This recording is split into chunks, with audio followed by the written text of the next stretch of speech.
श्वेता और आप देख रहे हैं सत्यहिंदी.com। चलिए एक नजर डालते हैं अब तक की सुर्खियों पर। टीएमसी नेता मुकुल रॉय के भाजपा में शामिल होने के बयान पर बीजेपी नेता शुवेंदु अधिकारी ने तंज कसते हुए कहा कि बंगाल बीजेपी को उनमें कोई दिलचस्पी नहीं है। वहीं पश्चिम बंगाल बीजेपी के अध्यक्ष सुकांत मजूमदार ने कहा कि दिल्ली रवाना होने से पहले मुकुल रॉय ने ना तो मुझसे कोई चर्चा की थी और ना ही किसी अन्य बीजेपी नेता से बात की थी। मुकुल रॉय ने अपनी राजनीतिक विचारधारा के कारण हमारी पार्टी छोड़ी थी। वहीं मुकुल रॉय के बेटे शुभ्रांशु रॉय ने पीटीआई भाषा से बातचीत के दौरान कहा कि उनके पिता बहुत ज्यादा बीमार हैं और वे डिमेंशिया तथा पार्किंसन बीमारी से जूझ रहे हैं। उन्होंने पत्रकारों से कहा कि मेरे पिता की मानसिक स्थिति ठीक नहीं है। मैं सभी से किसी अस्वस्थ व्यक्ति को लेकर राजनीति नहीं करने का अनुरोध करता हूँ। शुभ्रांशु ने कहा कि यह शर्मनाक है कि कुछ लोग इतना नीचे गिर गए हैं और मेरे पिता के दिल्ली जाने पर राजनीति कर रहे हैं। यह टीएमसी और हमारी पार्टी के राष्ट्रीय महासचिव अभिषेक बनर्जी की छवि बिगाड़ने की कोशिश है। तृणमूल कांग्रेस के वरिष्ठ नेता मुकुल रॉय ने कहा है कि वह बीजेपी में शामिल होंगे। कृष्णानगर उत्तर से टीएमसी विधायक ने एबीपी आनंदा न्यूज से बातचीत के दौरान कहा कि मैं दिल्ली में गृह मंत्री अमित शाह और बीजेपी अध्यक्ष जेपी नड्डा से मिलूंगा। बीजेपी में वापस जाऊंगा। मैंने इस बारे में अपने बेटे शुभ्रांशु से भी फोन पर बात की है और उन्हें बीजेपी में शामिल हो जाना चाहिए। इसके साथ ही अपहरण की बात को खारिज करते हुए मुकुल रॉय ने कहा कि बीजेपी ने दिल्ली में रहने का इंतजाम किया है। मैंने कैलाश विजयवर्गीय से बात की। मैं टीएमसी में कभी नहीं लौटूंगा। आपको बता दें कि रॉय इस समय दिल्ली में हैं। दरअसल इससे पहले सोमवार 17 अप्रैल की रात को रॉय के परिवार ने दावा किया था कि वह शाम से लापता हैं। गौरतलब है कि पूर्व रेल मंत्री मुकुल रॉय टीएमसी नेतृत्व से मतभेदों के बाद 2017 में बीजेपी में शामिल हो गए थे। उन्हें बीजेपी का राष्ट्रीय उपाध्यक्ष बनाया गया था और रॉय ने भाजपा के टिकट पर 2021 का विधानसभा चुनाव भी जीता था, लेकिन वह नतीजों की घोषणा के करीब 1 महीने बाद टीएमसी में लौट आए थे। उत्तर प्रदेश के प्रयागराज में पुलिस हिरासत में गैंगस्टर से राजनेता बने अतीक अहमद और उसके भाई अशरफ की हत्या के बाद विपक्षी दलों द्वारा उत्तर प्रदेश की योगी सरकार पर कई सवाल उठाए गए हैं। इसी कड़ी में एनसीपी प्रमुख शरद पवार ने सीएम योगी पर तंज कसा है। शरद पवार ने मुंबई में एक इफ्तार पार्टी में शिरकत करते हुए कहा कि अगर सत्तारूढ़ ताकतें संविधान और कानून की अनदेखी करने की आदत डालेंगी तो देश गलत रास्ते पर चलेगा। एक देश संविधान और कानून के अनुसार चलता है और अगर कानून और संविधान को भूलकर कानून को अपने हाथ में लेकर ऐसे कदम उठाने की बात की जाती है तो ये गलत है। अगर भय का ऐसा माहौल बनाने की कोशिश की जाती है तो यह देश के लिए ठीक नहीं है। आपको बता दें कि अतीक और अशरफ को गोली मारने वाले तीनों शूटर्स अरुण मौर्य, सनी सिंह और लवलेश रविवार से 14 दिन की न्यायिक हिरासत में हैं और आज उनकी कोर्ट में पेशी होगी। इसमें पुलिस उनकी रिमांड मांगेगी।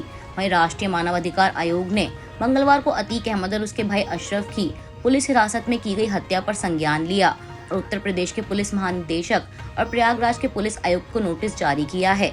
एनएचआरसी ने राज्य पुलिस को 4 हफ्तों के भीतर हत्या की जांच की रिपोर्ट सौंपने को कहा है। उत्तर प्रदेश में 100 और 96 विधानसभा सीट पर उपचुनाव होना है। इस सीट पर उपचुनाव के लिए बीजेपी गठबंधन से अपना दल एस का उम्मीदवार होगा और अपना दल एस ने 96 विधानसभा सीट पर उपचुनाव के लिए उम्मीदवार का ऐलान भी कर दिया है। बता दें सीट पर 20 अप्रैल तक नामांकन होगा, जिसमें अपना दल एस ने बीजेपी गठबंधन की ओर से 96 विधानसभा सीट पर रिंकी कौल को अपना उम्मीदवार बनाया है, जो कि मिर्जापुर की 96 सीट पर अपना दल एस के दिवंगत विधायक राहुल कौल की पत्नी है।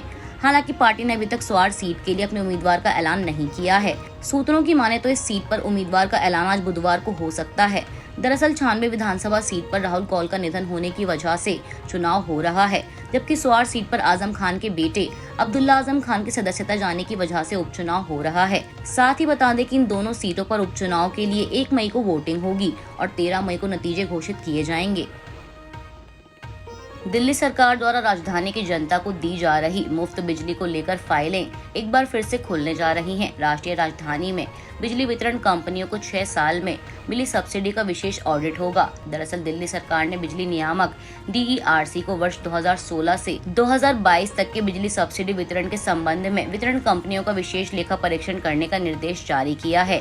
दिल्ली सरकार के विशेष सचिव रवि धवन की तरफ से मंगलवार को जारी आदेश में कहा गया कि पावर एक्ट 2003 के सेक्शन 108 के तहत प्राप्त शक्तियों का प्रयोग करते हुए उपराज्यपाल ने दिल्ली विद्युत नियामक आयोग यानी DERC को नियंत्रक एवं महालेखा परीक्षक के पैनल में शामिल लेखा परीक्षकों के माध्यम से विशेष ऑडिट करने का निर्देश दिया है। दिल्ली सरकार का मानना है कि विशेष ऑडिट से खुलासा हो जाएगा कि क्या कोई अनियमितता हो रही है। इससे दिल्ली में बिजली सब्सिडी के वितरण को बेहतर करने में भी मदद मिलेगी। नेपाल के राष्ट्रपति रामचंद्र पौडेल को आज बुधवार 19 अप्रैल को एम्स दिल्ली में ट्रांसफर किया जाएगा। फिलहाल उनका इलाज काठमांडू के महाराजगंज स्थित त्रिभुवन यूनिवर्सिटी टीचिंग हॉस्पिटल में चल रहा है। बता दें कि उन्हें मंगलवार 18 अप्रैल को ऑक्सीजन लेवल में गिरावट होने के बाद अस्पताल में भर्ती कराया गया था। डॉक्टरों का कहना है कि उनके फेफड़ों में इन्फेक्शन हो गया है और 1 महीने के अंदर ये दूसरी बार है जब राष्ट्रपति की तबीयत बिगड़ी है। राष्ट्रपति के सलाहकार के हवाले से मीडिया रिपोर्ट में कहा गया है कि वह 15 दिनों से एंटीबायोटिक्स ले रहे हैं, लेकिन उनकी स्थिति में सुधार नहीं हुआ है। गैंगस्टर लॉरेंस बिश्नोई को लेकर सूत्रों के हवाले से मिली बड़ी जानकारी के अनुसार मंगलवार को दिल्ली की एक अदालत ने लॉरेंस बिश्नोई को 1 हफ्ते के लिए एनआईए की हिरासत में भेज दिया है। आपको बता दें कि हाल ही में सूत्रों के हवाले से ये भी खबर सामने आई थी कि प्रयागराज में माफिया डॉन अतीक अहमद की हत्या करने वाले हमलावरों का लॉरेंस बिश्नोई गैंग से कनेक्शन है। हालांकि अभी तक इस बात की कोई आधिकारिक पुष्टि नहीं हुई है। मिली जानकारी के मुताबिक गैंगस्टर लॉरेंस बिश्नोई को खालिस्तान समर्थक संगठनों को आतंक के लिए कथित वित्त पोषण से संबंधित मामले में पूछताछ के लिए एनआईए की हिरासत में भेजा गया है। अभी के लिए बस इतना ही। बाकी की खबरों के लिए बने रहिए सत्यहिंदी.com के साथ।